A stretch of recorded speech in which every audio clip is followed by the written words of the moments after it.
I don't understand why you're friends with that man. Walang tiin lang sa mukha nun, alam mo, walang laman yung utak nun.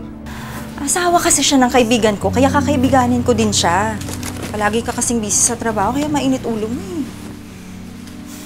Hindi ka nga dito. Don't you let me help you.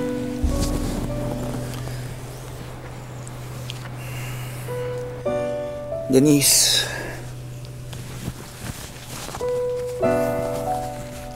Denise, please. Denise. Pagod ako.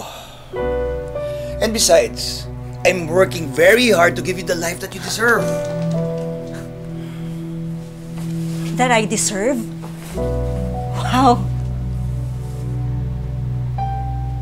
Tatrabaho ka nga para sa pamilyang to.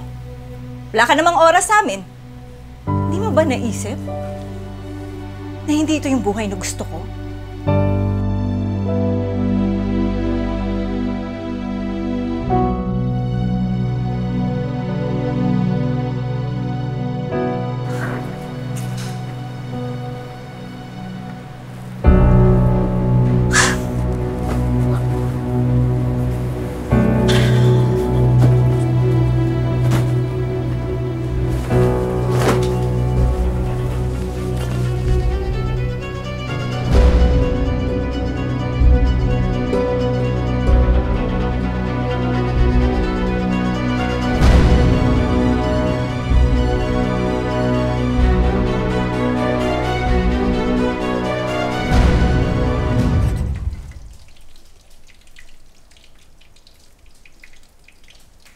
Noon pa mainit ang ulo ng matandang yun sa akin.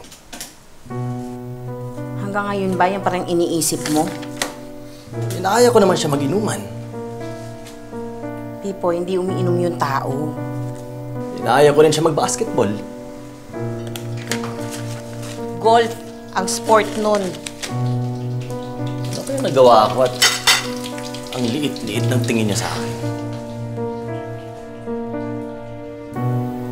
Baka ang kailangan mo itanong sa sarili mo, ano ang hindi mo ginagawa?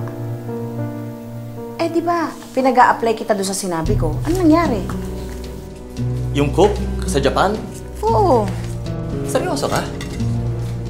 Aba, syempre, oo. Nag-aral ako ng civil engineer. Tapos magiging cook lang ako sa Japan? Ano lang sasabihin ng mga kaklase natin? Malamang, ang sasabihin nila, siguro malaki na ang sweldo mo. Ang swerte ng pamilya mo sa'yo, malamang hindi ka na basta tumatambay na lang sa bahay.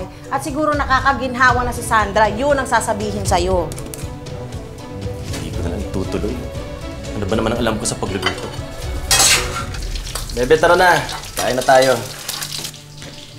Ano ba sa tingin mo ginagawa mo?